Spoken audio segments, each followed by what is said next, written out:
नमस्ते दोस्तों। अगर आपको कहानियाँ पसंद हैं तो इस वीडियो को शुरू से अंत तक ज़रूर देखें। कहानी शुरू करने से पहले एक छोटी सी रिक्वेस्ट है।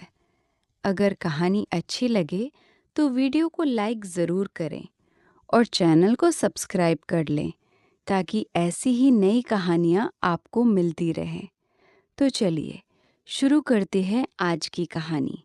शाम ढल चुकी थी और आसमान में काले बादल छाए हुए थे। तेज बारिश की बूंदें ऑफिस की बड़ी बड़ी खिड़कियों से टकरा रही थी। पूरा ऑफिस खाली हो चुका था। बस रिया अपने डेस्क पर बैठी एक ज़रूरी प्रोजेक्ट पूरा कर रही थी। बाहर की खामोशी और बारिश की आवाज़ के बीच रिया का मन कहीं और ही उलझा हुआ था। वो अपने बचपन के दोस्त और अब कलीग कबीर के बारे में सोच रही थी। कबीर हमेशा से उसका रक्षक, उसका सबसे अच्छा दोस्त रहा था, लेकिन पिछले कुछ समय से रिया के दिल में उसके लिए एक अलग ही जगह बन गई थी।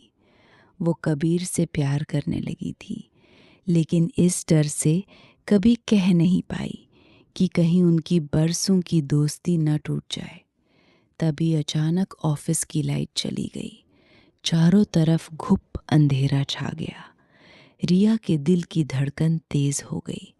उसने अपना फोन निकाला और टॉर्च ऑन की।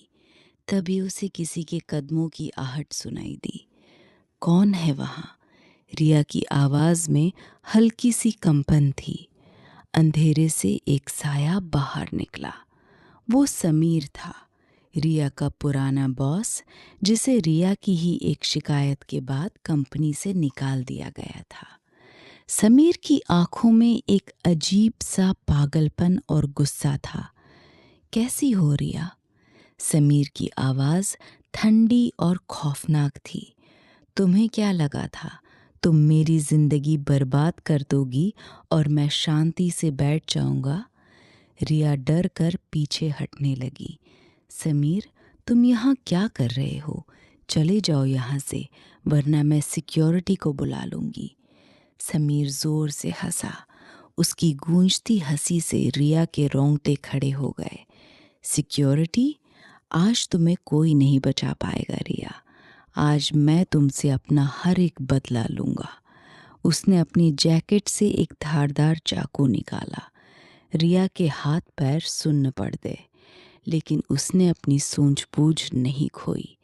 उसने चुपके से अपनी जेब में हाथ डालकर फ़ोन से कबीर का नंबर डायल किया और कॉल कनेक्ट होने पर फ़ोन वहीं रहने दिया ताकि कबीर सब सुन सके। समीर, पागल मत बनो, मुझे जाने दो। रिया रोते हुए पीछे की दीवार से जा टकराई। अब उसके पीछे जाने का कोई रास्ता नहीं था। समीर धीरे धीरे उसके करीब आ रहा था। दूसरी तरफ कबीर अपनी कार में घर जा रहा था जब उसे रिया का कॉल आया। उसने फ़ोन उठाया।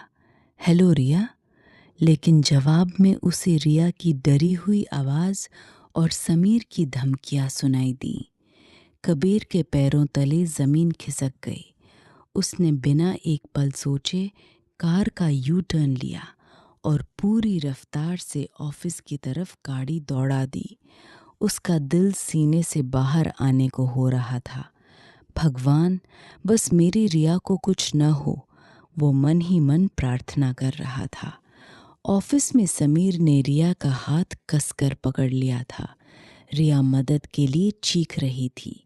जैसे ही समीर ने रिया पर वार करने के लिए हाथ उठाया, ऑफिस का कांच का दरवाज़ा एक जोरदार आवाज़ के साथ टूट गया। कबीर वहाँ खड़ा था, बारिश में पूरी तरह भीगा हुआ और हाँफ रहा था। उसकी आंखों में ऐसा गुस्सा था जो रिया ने पहले कभी नहीं देखा था। समीर, उसे छोड़ दे, कबीर दहाड़ा। समीर ने रिया को धक्का देकर ज़मीन पर गिराया और कबीर की तरफ मुड़ा। बड़ा हीरो बनने का शौक है? आज तू भी मरेगा। दोनों के बीच भयानक हाथापाई शुरू हो गई। कबीर समीर पर भारी पड़ रहा था। कबीर ने समीर को बुरी तरह पीटा, लेकिन अचानक समीर ने एक मौका पाकर नीचे गिरा हुआ अपना चाकू उठाया और सीधे कबीर के पेट में घोंप दिया। कबीर नहीं, रिया की एक दर्दनाक चीख निकल गई। कबीर ने दर्द की परवाह किए बिना अपनी पूरी ताकत से समीर के चेहरे पर एक आखिरी जुगरार मुक्का मारा, जिससे समीर दीवार से टकराकर बेहोश होकर जमीन पर गिर पड़ा। लेकिन कबीर भी लहूलुहान होकर घुटनों के बल गिर गया। रिया दौड़कर उसके पास गई। कबीर के पेट से बहुत खून बह रहा था। रिया ने कबीर का सिर अपनी गोद में रख लिया।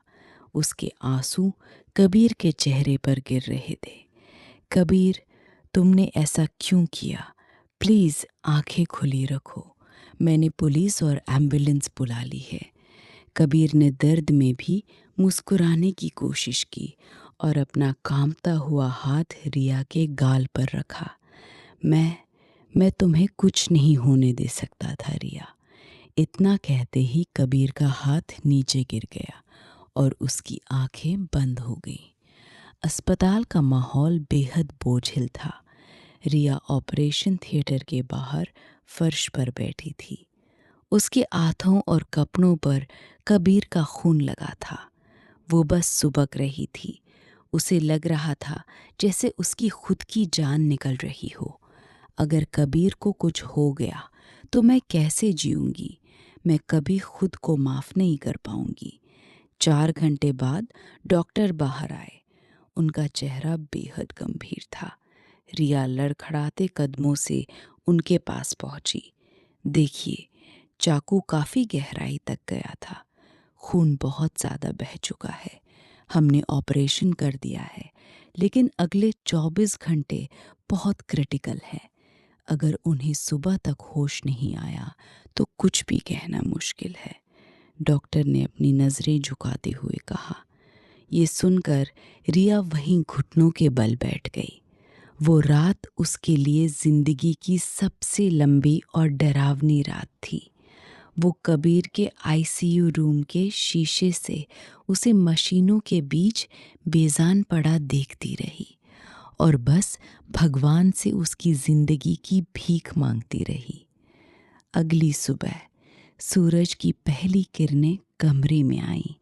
रिया कबीर के बिस्तर के पास बैठी उसका हाथ पकड़े हुए थी।